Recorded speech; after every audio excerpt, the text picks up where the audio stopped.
그리고 고장이 잘 나는 부위입니다.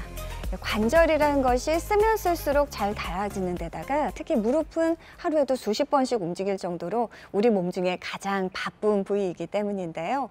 특히 양반다리와 같은 무릎 건강을 망치는 자세 또는 또 과체중으로 인한 역시 무릎의 건강을 빠르게 망가뜨릴 수 있는 요인이 된다고 합니다.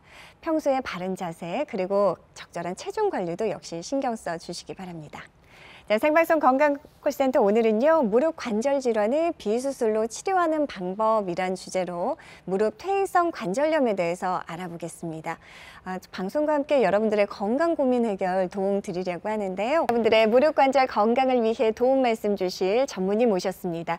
정형외과 전문의 문찬우 원장님 나와주셨습니다. 원장님 안녕하십니까? 네, 안녕하세요. 시청자분들께 인사 한 말씀 해주십시오. 네, 안녕하십니까? 정형외과 전문의 문찬호입니다.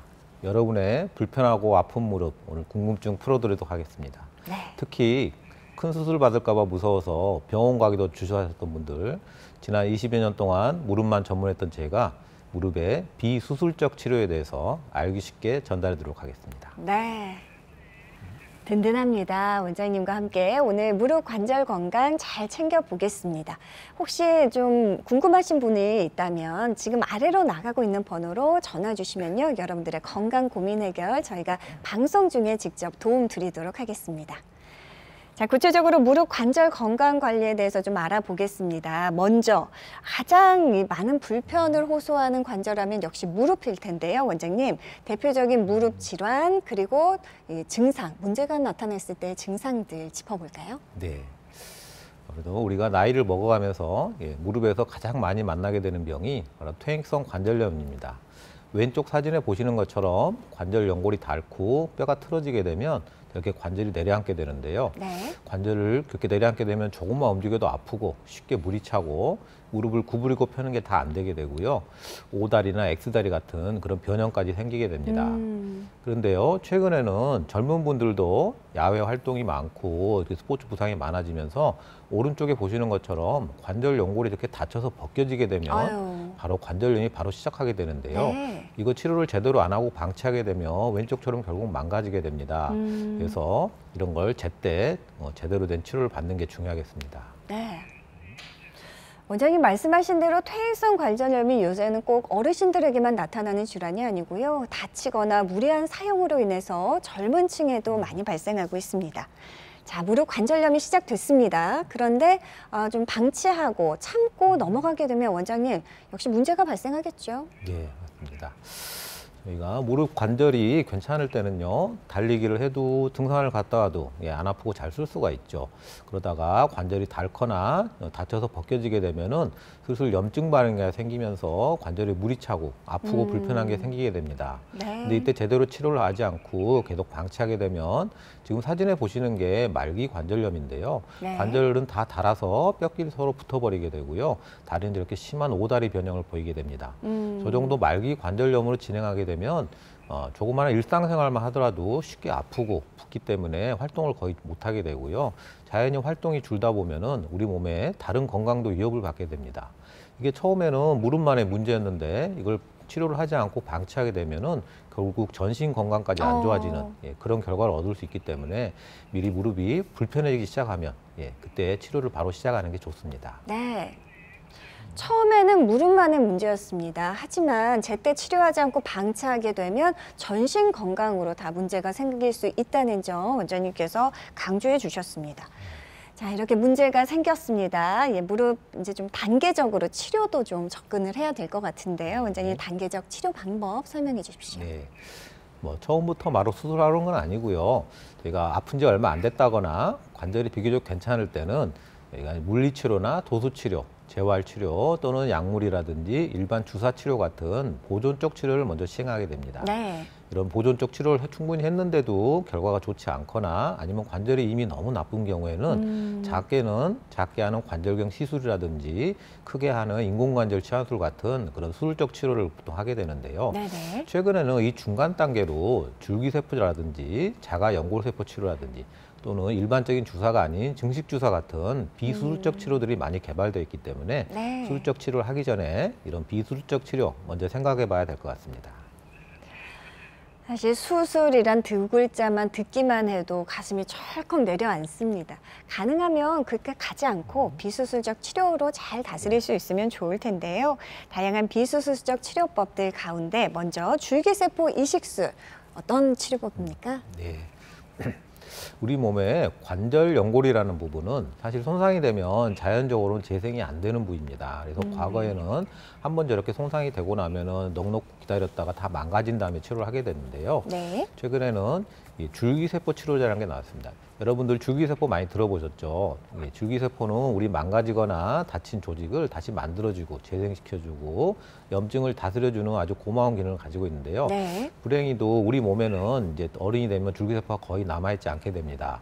그래서 이런 줄기세포를 태반에서 걷어가지고 그거를 증폭시키고 농축시켜서 약으로 만든 게 줄기세포 치료제인데요. 네네. 이런 줄기세포 치료제를 관절 연골이 손상된 부위에 저렇게 이제 발라놓게 되면은 주변 분비작용이라는 그 작용을 통해서 자기 몸의 줄기세포를 끌어모아서 다시 관절 연골을 다시 재생시켜주고 파였던 부분을 덮어주는 그런 치료가 줄기세포 이식술입니다. 네. 자, 연골을 재생시킨다는 점에서 상당히 인상적인 줄기세포 이식술입니다. 어떤 특징들이 있을까요? 네. 네, 가장 큰 특징이라 그러면은 인공관절 수술과는 달리 자기 관절을 그대로 계속 사용할 수 있다는 게 가장 큰 특징이 되겠습니다. 네네. 그리고 나이가 많아서 생긴 관절염에도, 나이가 젊은 분들 다쳐서 생긴 관절염에도 상관없이 모두 치료를 할 수 있고요. 자가 연골세포와는 달리 단 한 번의 시술로 관절 연골을 만들 수 있는 게 특징입니다. 그리고 이런 줄기세포 이식술만 하는 경우에는 아주 짧은 시간에 관절경이라든지 아주 최소 절개를 통한 그런 할 수 있는 시술이고요. 아무래도 이런 시술이다 보니까 나이가 많으시고 내과병이 많으셔서 인공관절 같은 큰 수술에 큰 위험 부담이 있는 분들에게도 큰 위험 부담 비교적 적게 할 수 있다는 게 특징입니다. 네. 자, 고령이나 또 지병의 여부 또 상관없이 일회 수술로 치료가 가능한 줄기세포 이식술입니다. 자, 그렇다면 실제로 연골이 잘 회복되는지 굉장히 궁금하신 분들 계실 겁니다. 원장님, 회복 과정의 모습 좀 설명 부탁드릴게요. 예. 예. 지금 보시는 사진이 시술 전후 비교 사진인데요. 네. 실제 시술 전후 비교 사진인데, 자, 가장 왼쪽에 보시는 걸 보시면 관절 연골이 덮여 있는 부분은 저렇게 하얗게 보이고요. 그게 벗겨져서 뼈가 드러나 있는 부분은 저렇게 노란색으로 보입니다. 아유. 그래서 저렇게 많이 크게 벗겨져 있는 그런 상황이었는데요. 중간에 보시면은 저 부위를 잘 다듬은 다음에 여기에 연골 줄기세포 치료제를 저렇게 발라놓게 되면 약 한 달 정도 좀 목발을 하는 재활 기간이 좀 필요하긴 합니다만 네네. 그런 보호 기간이 지난 후에 나중에 한 1년 정도 지나서 저희가 다시 한번 확인을 했을 때 저 벗겨져 있던 뼈가 드러나 있던 부위가 관절 연골로 다시 잘 덮여 있는 게 보입니다. 이렇게 재생이 잘 되고 잘 덮이게 되면은 그동안 아프고 부었던 무릎도 좋아지고요. 걸음걸이라든지 기능 회복도 되는 그런 치료입니다. 네.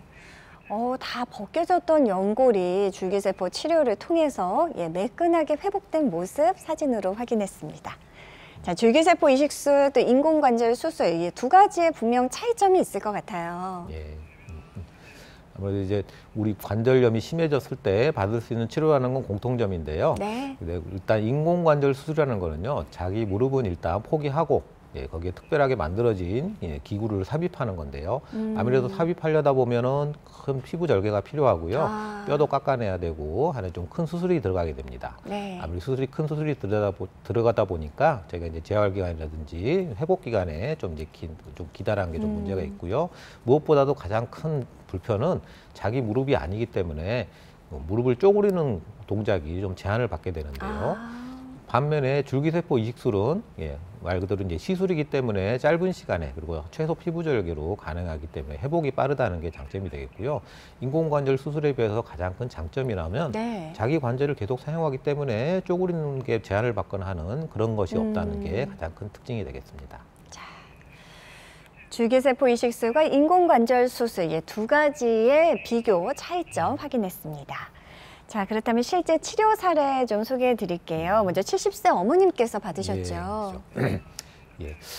70세 우리 어머니께서는 이제 평소에도 걷거나 계단 다닐 때 이게 바로 일상생활이죠. 일상생활에서 무릎이 아프고 자주 물이 차고 부어서 여러 병원 다니시면서 주사도 맞아보시고 많은 치료를 받아봤습니다. 네. 큰 효과는 없었고요. 결국에 이제 찾아오셨는데, 먼저 사진 왼쪽에서 보시면은 이제 관절경으로 확인한 건데요. 관절 연골이 이렇게 덮여 있지 않고 뼈가 드러나는 부분이 아주 큰 부위가 지금 발견됩니다. 네네. 보통 이 정도 되고 어머니 정도 연세가 되면은 또 인공관절 얘기를 먼저 하는 곳이 많은데요. 아무래도 인공관절 같은 큰 수술 어머니 부담을 좀 있으셨고요. 그리고 특히 반대편에 이미 줄기세포 해보셔서 그 효과를 이미 알고 계셨고, 네. 특히나 이 어머니는 무릎 상태가 관절 연골은 많이 벗겨져 있었는데요. 그거를 보호해주는 반월 연골판이라든지 다리가 막 휘어 있는 게 그렇게 많지는 않아서 일단 줄기세포 치료를 먼저 해보기로 했습니다. 네. 그래서 줄기세포 이식술 하시고 한 2, 3개월 정도 지나서 이제 재활기간 끝났는데요. 다시 아프고 붓던 무릎 다 좋아졌고요. 걸음걸이도 많이 좋아졌습니다. 예. 나중에 한 14개월 후에 저희가 다시 한번 그 부위를 확인했었는데요. 왼쪽에 보시는 것처럼 벗겨져 있던 관절이 오른쪽에 이렇게 잘 덮여 있는 게 보입니다. 이렇게 인공관절이 필요할 수도 있었던 그런 상태였지만 네네. 줄기세포 이식술로 다 기능도 회복하고 자기 무릎 계속 쓸 수 있었던 그런 경우가 되겠습니다. 70세 어머님 퇴행성 관절염으로 고생하셨고요. 인공관절 수술 권유도 받으셨지만 줄기세포 이식술로 잘 치료가 된 치료 사례 함께 만나봤습니다. 자, 방송이 진행되는 동안 여러분들의 고민 전화 굉장히 많이 걸려오고 있다고 합니다. 이쯤에서 조금 도움 드려야겠죠? 다시 한번 시청자